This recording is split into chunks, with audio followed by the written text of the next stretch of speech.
Chapter 1. The Breaking Point. When enough is enough. There comes a moment in life when you look around and realize this can't be it. The stress, Cecile, the sleepless nights, the constant juggling between bills and dreams. You feel like you're working hard, yet sinking deeper. You tell yourself, next month will be different. But somehow, the story keeps repeating. That's the breaking point. It's not just about money. It's about the feeling of being trapped by debt, by fear, by habits that no longer serve you. It's about waking up tired, not because you work too hard, but because you're mentally drained from fighting a silent battle every day. If that sounds familiar, don't look away from it. Because that moment, the one that hurts, the one that makes you whisper, "I can't live like this anymore," is where transformation begins. The truth is, most people don't change when they want to. They change when they have to, when the pain of staying the same becomes heavier than the fear of change. Debt is not just numbers on a statement. It's emotional weight. It's shame, frustration, guilt, and sometimes even silence. It creeps into your confidence, your relationships, and your sense of worth. But here's what no one tells you. Debt doesn't define you. It reveals you. It shows you your habits, your mindset, your relationship with money. And once you start seeing it not as punishment but as a mirror, everything begins to shift. See, the journey from debt to wealth doesn't start with a pay raise. It starts with an awakening, a decision to stop living in financial autopilot and start taking control. Because the real battle isn't between you and your bills. It's between your old self and your new one. The old self says, "I'll fix it later." The new self says, "I start now." The old self believes money is the problem. The new self understands money is a reflection of behavior, belief, and focus. You can't out-earn a broken mindset. You can't save your way out of habits that sabotage you. And you can't create wealth if you secretly believe you don't deserve it. So before we talk about strategies, budgets, or investments, we need to talk about you, your mind, your story, your relationship with money. Because every financial breakthrough begins in the mind.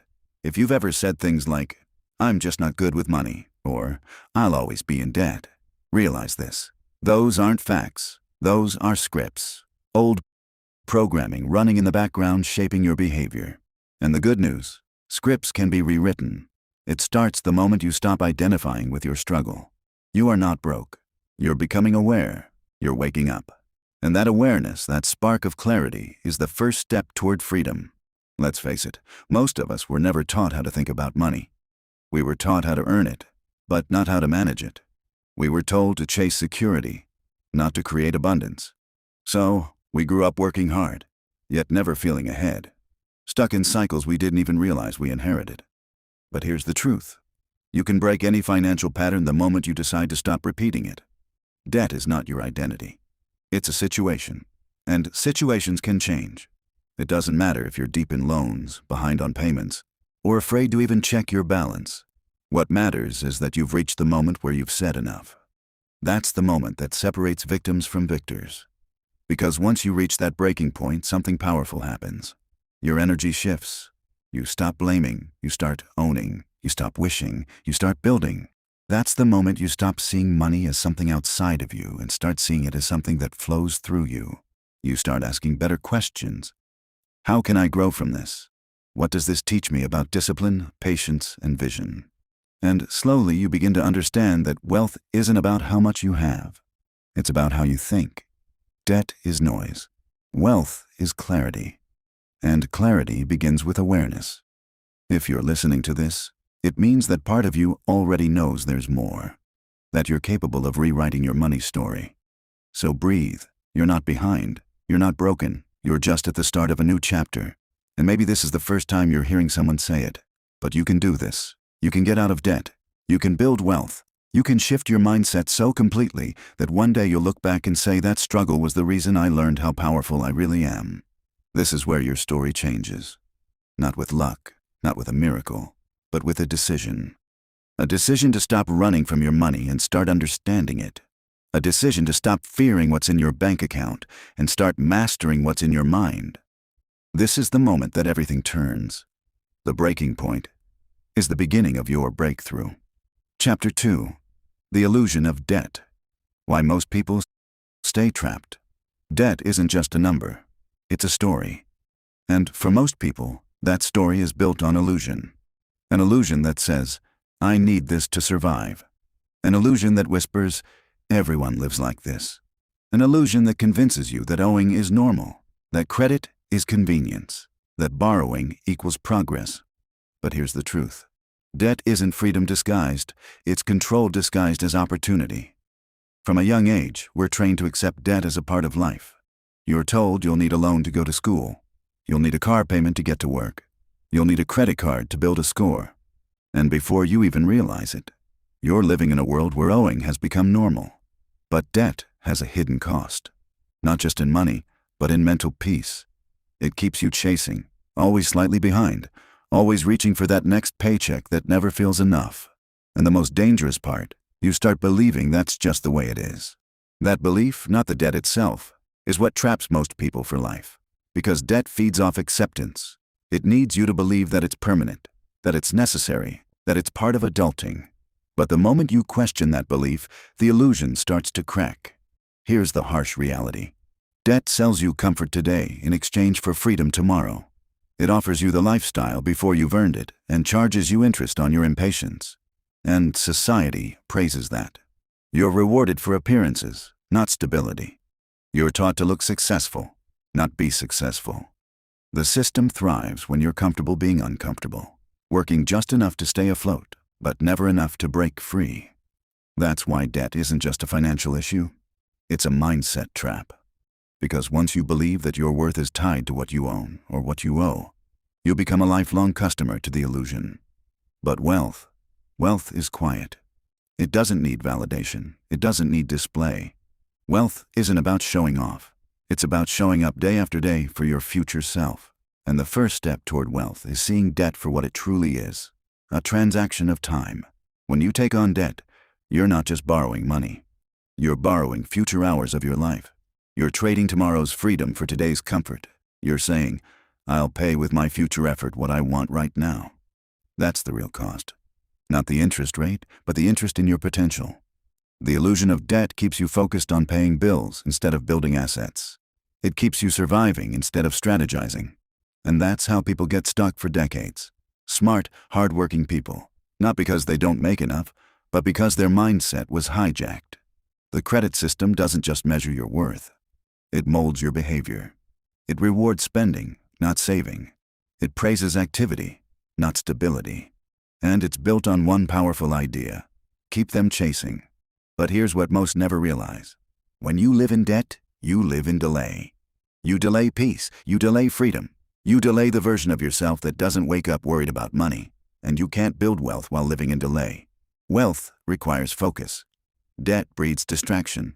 And as long as your attention is chained to your obligations, it can't be free to create opportunities. That's why the mindset shift is everything. Because escaping debt isn't about paying it off faster. It's about thinking differently about why it exists. Ask yourself, what am I really buying when I go into debt? Am I buying time, happiness, validation, escape? When you get honest with that question, you'll start seeing the truth behind every purchase. And that truth will either empower you or expose you. Debt makes you feel in control at first. You swipe, you sign, you walk away with what you want. But over time, it's the debt that owns you. Your future decisions, your dreams, even your peace. They all start revolving around your payments. And here's the scariest part. When you've lived in that cycle long enough, you stop dreaming altogether. You start thinking smaller. You play it safe because the illusion teaches you to survive, not to thrive. But you weren't built just to survive. You were built to expand, to create, to build something lasting. Breaking the illusion means remembering that money is a tool, not a master. It's energy that flows. And when you start directing it with purpose, everything changes. The shift begins when you realize you don't owe your future to your past mistakes. You owe it to your potential. Debt might have slowed you down, but it doesn't get to define your direction. You can learn from it, grow beyond it, and use it as the very reason you rise. Every great comeback starts with truth, and this is yours. You don't have to stay in the system that profits from your struggle. You can step out. You can build differently. You can make money work for you instead of through you. It starts with awareness, not fear. With vision, not shame. With choice, not habit. The illusion only has power when you stop questioning it. Now that you've seen it, you can't unsee it. You can't go back to pretending death is normal when freedom feels this close. So take a deep breath. This is where the fog starts to clear, because once you see through the illusion, you start walking toward reality. And that reality, the one built on clarity, ownership, and intentional growth, is where your wealth story truly begins. Chapter 3, The Wealth Mindset, Rewiring How You See Money. Money doesn't change people, it reveals them. It amplifies who you already are and how you already think. That's why before money multiplies in your hands, it must first expand in your mind. You can't build wealth with a poverty mindset. You can't attract abundance while thinking in scarcity. And you can't hold on to success with the same beliefs that built your struggle. If you want to shift from debt to wealth, it's not about learning every financial trick or budgeting formula. It starts with rewiring how you see money itself. Because your relationship with money is emotional before it's logical. How you spend, save, invest, or give comes down to one thing: what you believe about it. Let's get real. Most people were never taught to think with money. They were taught to think about money from a place of fear. Phrases like "money doesn't grow on trees," "we can't afford that," or "rich people are greedy" got planted in your mind when you were young. And those phrases didn't just describe money. They programmed your identity. Over time, they turned into invisible walls. Walls that said you can't. Walls that said you shouldn't. Walls that said it's not for people like you. And here's the danger. If those beliefs go unchallenged, you'll subconsciously push wealth away, even when opportunity knocks. Because the human mind will always return to what feels familiar, even if that familiar is struggle. That's why people who finally earn more money often end up right back where they started. They didn't upgrade the operating system of their mindset. They just changed the number on the screen.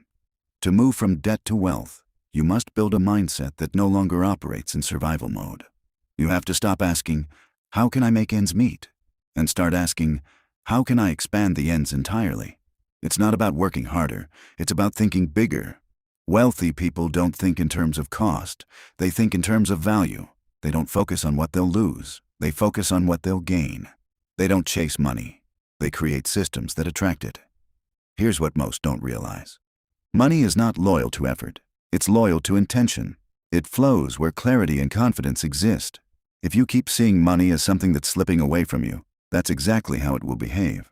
But if you start treating it as energy that multiplies through your purpose, your relationship with it changes. Wealth is not about how much you earn, it's about how much you retain and grow. Debt says, "I need this now." Wealth says, "I'll build it and multiply it later." Debt consumes, wealth creates. So, let's rewire your internal dialogue around money. Instead of saying, "I can't afford that," start saying, "How can I afford that?" Instead of saying, "I don't have enough," say, "How can I create more?" Instead of saying, "I'm broke," say, "I'm in the process of building wealth." Language is power. Every word you repeat programs your subconscious mind, and your subconscious controls your financial thermostat. You can't rise to new levels with old sentences. Wealthy people aren't lucky. They're intentional. They decide their direction before opportunity arrives. They visualize abundance before they experience it. They expect success before they have proof. And that's the difference. Expectation. Scarcity expects loss. Abundance expects growth. You can feel it in how people talk. Someone stuck in debt talks about bills, survival, and stress. Someone growing in wealth talks about investments, impact, and expansion. Your words reveal your financial frequency. So ask yourself right now, what have I been saying about money lately? Do I speak from frustration or from faith? Do I talk about limits or possibilities? Do I see money as a problem or as a partner?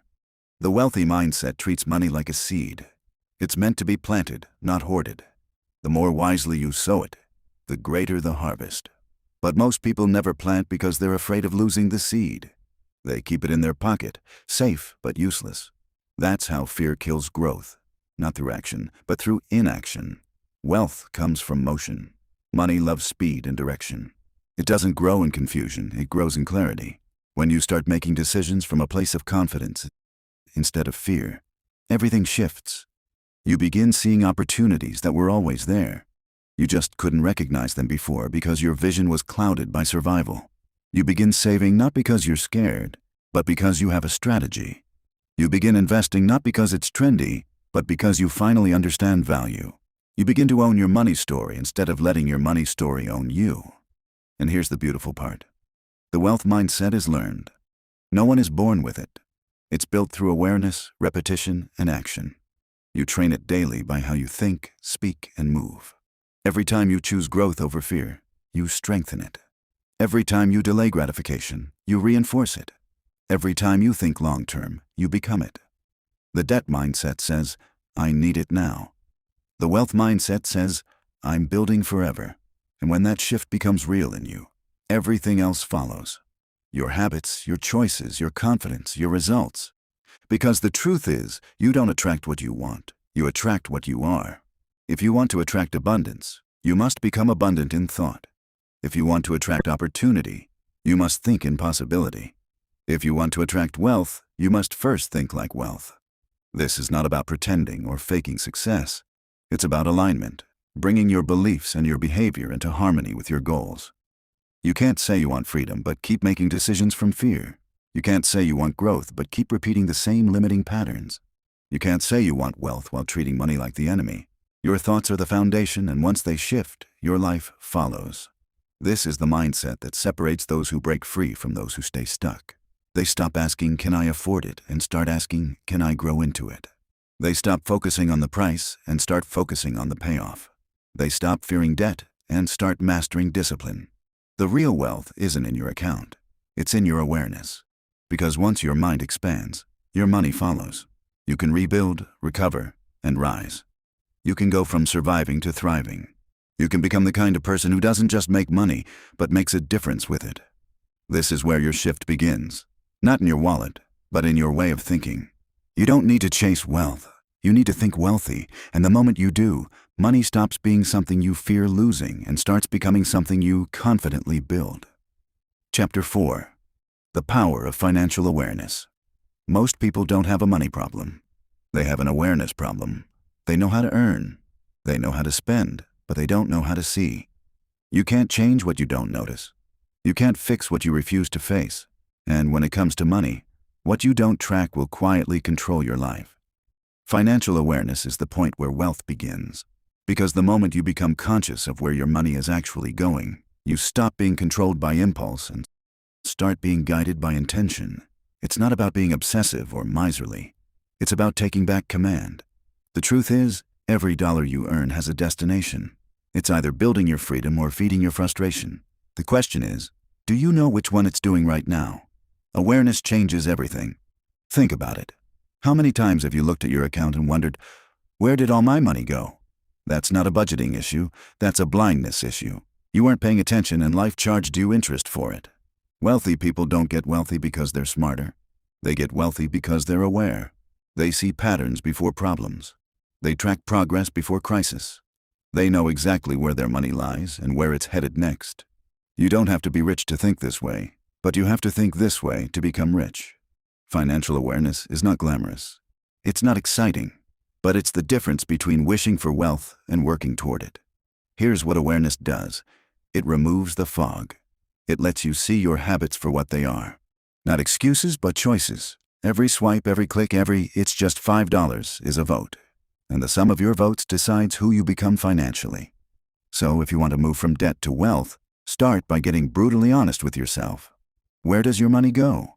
What triggers your spending? What stories justify your choices? Because money is emotional and awareness makes it rational. Here's a truth that changed everything for me. When you start tracking your money, you start respecting your money, and what you respect grows. Awareness builds discipline, and discipline builds freedom. That's why the first step toward mastering your finances is not earning more. It's knowing more. Know your inflows. Know your outflows. Know your habits. Know your leaks. You can't manage a river if you don't know where it flows. So make this your turning point. No more hiding from the numbers. Face them. List them. Study them. Not with guilt, but with gratitude, because knowledge is power and power is freedom. Start simple. For the next 30 days, write down everything you spend. That's enough for today. We'll meet again in another video. Make sure you subscribe. Mind Over Pages.